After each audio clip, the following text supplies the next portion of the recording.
On the 1st of November 1981, Headmaster Albus Dumbledore and Professor Minerva McGonagall of Hogwarts School of Witchcraft and Wizardry, along with groundskeeper Rubius Hagrid, deliver a recently orphaned infant named Harry Potter to his only remaining relatives, the Dursleys. For 10 years, Harry lives as a household servant to his uncaring Aunt Petunia, loathsome Uncle Vernon, and spoiled cousin Dudley, under the impression that his parents died in a car accident. One day on a family trip to the zoo, Harry unwittingly causes an accident by vanishing the glass in front of a snake enclosure, causing Dudley to fall in.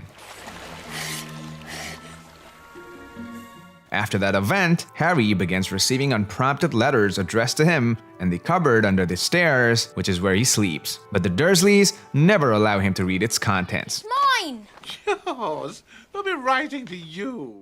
In an attempt to avoid more letters, the family escape to an island, but Hagrid breaks into their two-story hut at midnight and informs Harry that he's a wizard. Harry receives a cake from Hagrid for his 11th birthday, an acceptance letter to Hogwarts. Dear Mr. Potter, we are pleased to inform you that you have been accepted at Hogwarts School of Witchcraft and Wizardry. By morning, Hagrid takes Harry to buy school supplies from the hidden wizarding street. Harry purchases his wand and Hagrid gifts him an owl, named Hedwig, as a birthday present. Shortly after, Hagrid tells Harry the truth about his past and how his parents actually were murdered by one of the century's greatest dark wizard, known as Lord Voldemort. So he decided to kill him. Hagrid also explains how Harry gained so much fame in the wizarding world for not only surviving Voldemort's attack, escaping with only a lightning bolt scar, but also rendering Voldemort powerless. Something about you stumped him that night. That's why you're famous. That's why everybody knows your name. Days later, Harry boards a train to Hogwarts via the concealed platform 9 3/4 in King's Cross Station.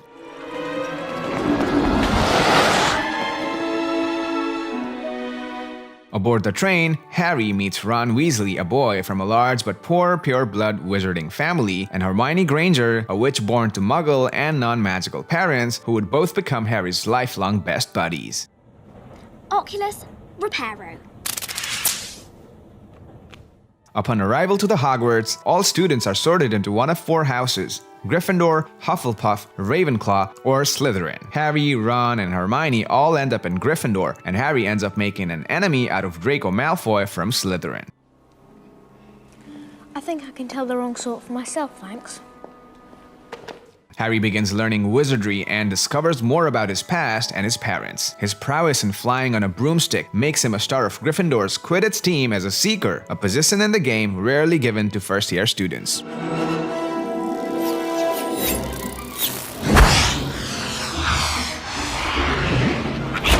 One night, in an unfortunate turn of events, the trio finds themselves in the forbidden floor of Hogwarts, where they discover a giant 3-headed dog named Fluffy.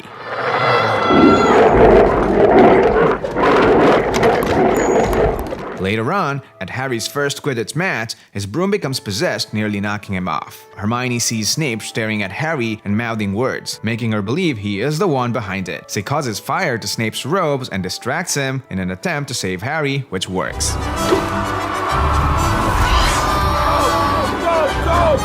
When Hagrid slips onto the trio the name Nicholas Flamel, when confronting about Fluffy, Harry uses the invisibility cloak he received on Christmas to explore the restricted section in the library to find out about him. They find out that Nicholas Flamel is the only known maker of the Philosopher's Stone, an object that produces the elixir of life, which will make the user immortal, and that Fluffy is actually guarding the stone. The trio assumes that someone is trying to get past the dog and get the stone. Harry suspects potions teacher Severus Snape might be the culprit and that he is the one trying to revive Voldemort.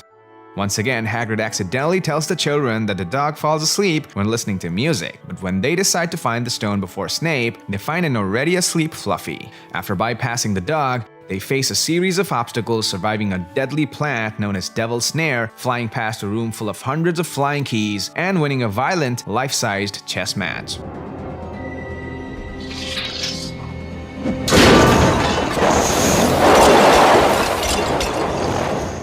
To Harry's surprise, the one who confronts him in the final room is not Snape, but Defense Against the Dark Arts teacher, Professor Quirrell. Quirrell reveals that he was the one who let the troll in, tried to kill Harry in the Quidditch match, and that Snape had actually been trying to protect Harry all the time. I tried to kill you.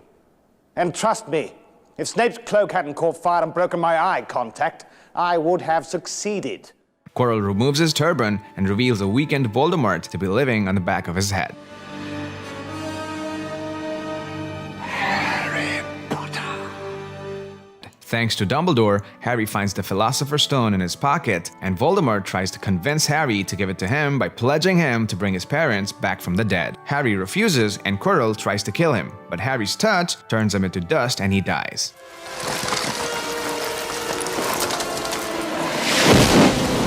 Voldemort then passes through Harry's body, knocking him unconscious before fleeing.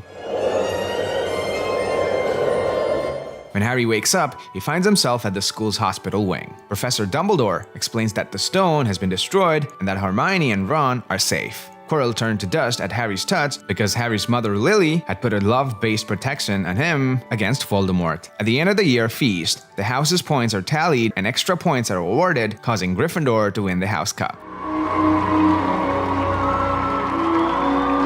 Before Harry and students leave for the summer, Harry realizes that while everyone else is going home, he is going away from home, because Hogwarts now felt like his true home.